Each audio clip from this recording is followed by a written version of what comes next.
What if the man building your neighborhood was secretly one of the most terrifying serial killers America has ever seen?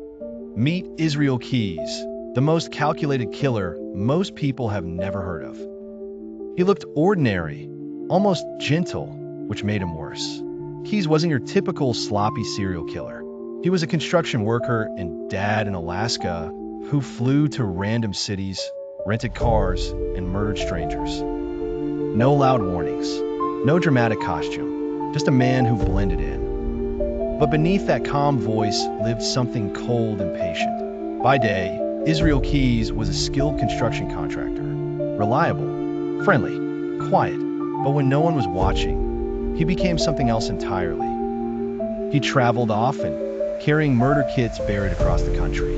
He killed a young couple in Vermont, then calmly went back to his normal life. That detail alone chills the blood. He planned ahead, far ahead, like a spider spinning invisible traps. Years before committing his crimes, Keyes buried murder kits across the country, hidden caches filled with weapons and restraints.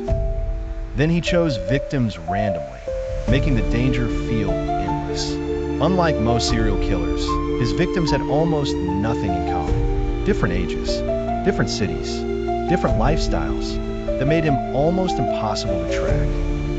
And here's the terrifying part. He enjoyed the hunt. For years, he stayed invisible. He said little, watched everything, and left almost no trace. Investigators kept chasing phantoms while he stayed one step ahead. For years, the real monster wore an ordinary face. Then a mistake finally cracked his perfect mask. But after abducting 18-year-old Samantha Koenig, he made one fatal mistake, using her bank card after her disappearance. Suddenly, the silence around him began to scream. What followed was a confession both careful and haunting. During interrogation, investigators discovered they weren't dealing with an ordinary killer. Keyes calmly admitted to murders across multiple states and hinted there were many more that authorities would never identify. Because even then, he seemed to be controlling the story.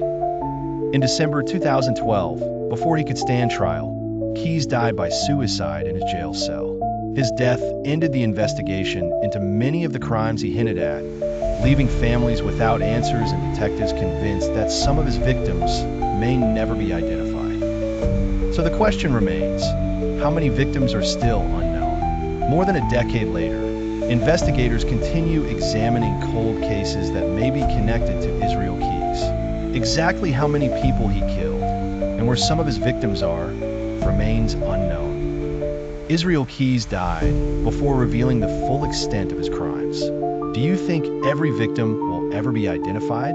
Share your thoughts in the comments. And if there's a true crime case you'd like me to cover, leave its name below. You might see it in the next video.